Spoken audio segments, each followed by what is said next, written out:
नमस्कार मंडळी, आषाढी एकादशी जवळ आलेली आहे, त्यामुळे ॲडव्हान्समध्ये सर्वांना आषाढी एकादशीच्या भरपूर शुभेच्छा.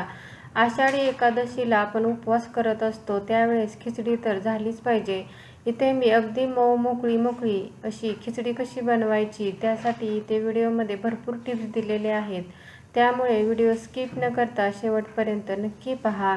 नमस्कार, जया इंडियन रेसिपी चॅनलमध्ये सर्वांचं खूप खूप स्वागत आहे.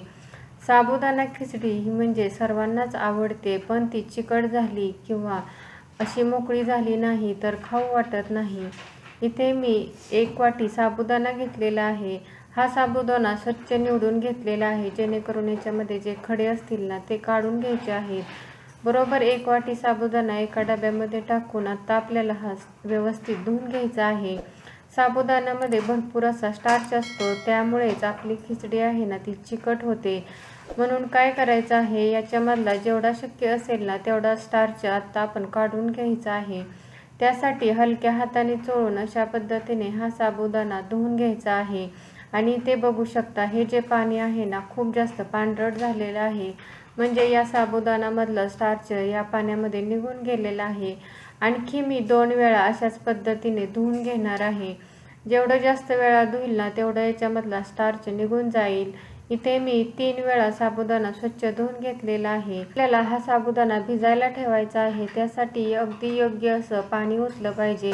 त्यासाठी इथे मी बरोबर साबुदाणा बुडेल एवढंच पाणी ओतलेलं आहे. खूप जास्त पाणी ओतायचं नाही, नाहीतर आपली खिचडी आहे ना ती खूप अशी चिकट होते. जेवढं साबुदाण्याला आवश्यक आहे तेवढंच पाणी ओतायचं आहे. इथे बघा, साबुदाणा बुडेल एवढंच पाणी ओतलेलं आहे. आता मी याच्यावरती झाकण ठेवलेलं आहे आणि हा साबुदाणा आपल्याला 6 ते 7 तास भिजायला ठेवायचा आहे. किंवा मग संध्याकाळी भिजायला ठेवला तर रात्रभर ठेवू शकता आणि सकाळी भिजायला ठेवला तर दिवसभर ठेवू शकता. इथे बघा, मी हा साबुदाणा 7 ते 8 तास भिजवून घेतलेला आहे. साबुदाणा भिजला हे कसं ओळखायचं, तर असं दाबला की अगदी त्याचा मॅश होत आहे, तर समजायचं आहे की हा साबुदाणा व्यवस्थित असा भिजलेला आहे. आणि इथे बघू शकता, साबुदाण्यामध्ये पाणी राहिलेलं नाही. हाताने असा चोळला की अगदी एकूण एक दाणा मोकळा होत आहे. आता 1 वाटी साबुदाणा घेतला होता, त्यासाठी त्याच वाटीने बरोबर अर्धी वाटी शेंगदाणे घेतलेले आहेत. शेंगदाण्याचंही प्रमाण या साबुदाणा खिचडीमध्ये अगदी योग्य असायला पाहिजे आहे. इथे बरोबर अर्धी वाटी शेंगदाणे मी कमी गॅसवरती अगदी खरपूस होईपर्यंत भाजून घेणार आहे. असे शेंगदाणे खरपूस भाजले म्हणजे त्याचा कूटही अगदी खमंग असा तयार होतो. शेंगदाणे भाजले हे कसं ओळखायचं, तर या शेंगदाण्यावरची साल तडकायला लागते, त्याचबरोबर याचा थोडासा खमंग वास यायला सुरुवात होते. इथे बघा, हे शेंगदाणे असे चोळले ना याच्यावरची साल लगेच निघत आहे, म्हणजे शेंगदाणे अगदी खरपूस भाजलेले आहेत. इथे आता हे शेंगदाणे मी एका मोठ्या ताटामध्ये काढून थंड होण्यासाठी ठेवलेले आहेत. आता मी त्याच कढईमध्ये 2 चमचे तेल ओतलेलं आहे. तेलही खूप जास्त घालायचं नाही, 2 मोठे चमचे तेल मी इथे टाकलेलं आहे. आता त्यामध्ये इथे मी 5-6 हिरवी मिरची बारीक चिरून टाकलेली आहे. मिरची हवं तर तुम्ही बारीक कुटूनही टाकू शकता. मिरची तुम्ही आवडीप्रमाणे कमी जास्त करू शकता. आता मिरचीही या तेलामध्ये छान परतून घ्यायची आहे. मिरची परतत आहे तोपर्यंत इथे बघा, मी 2 मध्यम आकाराचे बटाटे अगदी लहान अशा फोडी करून घेतलेले आहेत आणि या पाण्यामध्ये टाकलेले आहेत. इथे बघा, मिरचीवरती असे पांढरट डाग आलेले आहेत. अशी मिरची भाजून घ्यायची, म्हणजे खाताना जरी तोंडात आली तरी तिखट लागत नाही. आता हा बटाटाही मी याच्यामध्ये टाकून घेणार आहे. सुरुवातीला आपल्याला बटाटा शिजवून घ्यायचा आहे, त्यासाठी इथे बटाट्याला जेवढं लागेल तेवढंच मीठ मी याच्यामध्ये टाकलेलं आहे. या साबुदाणा खिचडीमध्ये अशा छोट्या फोडी करायच्या आहे, म्हणजे बटाटाही लवकर शिजतो आणि खिचडीमध्ये खूप मोठ्या फोडीही चांगल्या दिसत नाहीत. अशा लहान लहान बटाट्याच्या फोडी छान दिसतात. इथे मी झाकण ठेवलेलं आहे. कमी गॅसवरती बटाटा शिजवून घेणार आहे. इकडे शेंगदाणेही अगदी थंड झालेले आहेत. मिक्सरच्या भांड्यामध्ये काढून इथे आपल्याला हे शेंगदाणे बारीक करून घ्यायचे आहेत. साबुदाणा खिचडी बनवण्यासाठी आपल्याला हा शेंगदाण्याचा कूट अगदी बारीक करायचा नाही, थोडासा जाडसरच ठेवायचा आहे. इथे बघा, अशा पद्धतीने थोडासा जाडसरच ठेवायचा आहे. याच्यामध्ये अर्धवट शेंगदाणे असतील ना तरी थोडंफार चालू शकते, पण खूप जास्त बारीक कूट करायचा नाही. त्यानंतर बघा 2 ते 3 मिनिटे झालेली आहेत आणि पुन्हा आपल्याला हा जो बटाटा आहे ना तो परतून घ्यायचा आहे. आणखीन हा बटाटा शिजलेला नाही, फक्त आपल्याला असा हलवून घ्यायचा आहे, म्हणजे एकसारखा शिजला जातो. पुन्हा मी याच्यावरती झाकण ठेवलेलं आहे.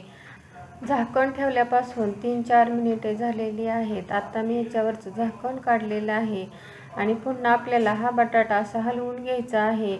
एवढ्या वेळामध्ये हा बटाटा व्यवस्थित शिजला जातो. इथे मी तुम्हाला दाखवते. बघा, बटाट्याची फोडी अगदी छान शिजलेली आहे. थोडीफार जर कच्ची राहिलेली असेल ना तर या साबुदाणाबरोबर ती शिजली जाते. इथे मी हा भिजवून घेतलेला साबुदाणा याच्यामध्ये टाकलेला आहे. त्याचबरोबर शेंगदाण्याचा कूटही याच्यामध्ये टाकलेला आहे. सुरुवातीला आपण बटाट्याला लागेल एवढंच मीठ टाकलेलं होतं. आता फक्त साबुदाण्याला लागेल एवढं मीठ टाकलेलं आहे. आता आपल्याला हे अगदी छान असं हलवून घ्यायचं आहे. गॅसची फ्लेम कमीच ठेवायची आहे आणि व्यवस्थित सर्व साहित्य एकजीव होईल असं हलवून घ्यायचं आहे. म्हणजे मीठ आणि शेंगदाण्याचा कूटही सर्व साबुदाण्याला व्यवस्थित लागला पाहिजे. तर हा साबुदाणा आहे ना तो सुरुवातीला खूप जास्त पांढरा दिसत आहे, पण जसजसं ही खिचडी तयार होते ना तसतसं हा साबुदाण्याचा कलरही खूप चेंज होतो. इथे आता आपल्याला ही साबुदाणा खिचडी व्यवस्थित अशी परतून घ्यायची आहे. त्यासाठी इथे मी याच्यावरती झाकण ठेवणार आहे आणि गॅसची फ्लेम कमीच ठेवायची आहे.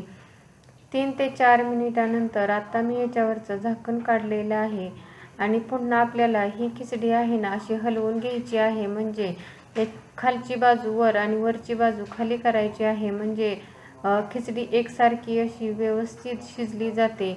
इथे बघा, पुन्हा एकदा मी झाकण ठेवलेलं आहे. झाकण ठेवून पुन्हा 4 ते 5 मिनिटे झालेली आहेत आणि इथे बघा आपली साबुदाणा खिचडी व्यवस्थित तयार झालेली आहे. सुरुवातीला साबुदाण्याचा खूप असा पांढरा शुभ्र कलर होता, पण अशी खिचडी तयार झाली ना याचा कलर असा ट्रान्सपरंट होतो आणि पहिल्यापेक्षा साबुदाणाही आकाराने असा फुगला जातो. इथे बघू शकता मस्त अशी साबुदाणा खिचडी तयार झालेली आहे. या व्हिडिओमध्ये मी भरपूर टिप्स दिलेले आहेत जेणेकरून तुमचीही साबुदाणा खिचडी अशाच पद्धतीने मोकळी होईल आणि ही थोडीशी आणखी थंड झाली की याच्यापेक्षाही खूप जास्त मोकळी सुटसुटीत होते. साबुदाणा भिजवताना लक्षात ठेवायचं आहे की 1 वाटी साबुदाणा भिजत घालत असेल ना तर त्यासाठी आपण जेवढा साबुदाणा आहे तेवढं बुडेल इतकंच पाणी घालायचं आहे. त्यानंतर 1 वाटी साबुदाणा असेल तर त्यासाठी अर्धी वाटी शेंगदाणे पुरेसे आहे. त्याचबरोबर शेंगदाण्याचा कूटही यामध्ये आपल्याला खूप जास्त बारीक करायचा नाही, थोडासा जाडसरच ठेवायचा आहे आणि साबुदाणा परतताना गॅसची फ्लेम आपल्याला कमीच ठेवायची आहेत. या टिप्स लक्षात ठेवल्या तर तुमचीही साबुदाणा खिचडी अशाच पद्धतीने मोकळी तयार होईल. ही साबुदाणा खिचडी आपण कोणत्याही उपवासाला खाऊ शकतो. साबुदाणा खिचडी दह्याबरोबर किंवा याच्यावरती लिंबू पिळून खाऊ शकता. अगदी टेस्टी लागते.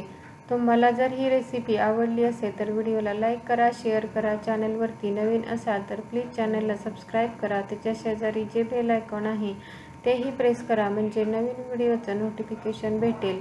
व्हिडिओ शेवटपर्यंत पाहिल्याबद्दल खूप खूप धन्यवाद. पुन्हा भेटूया अशाच नवीन रेसिपी बरोबर.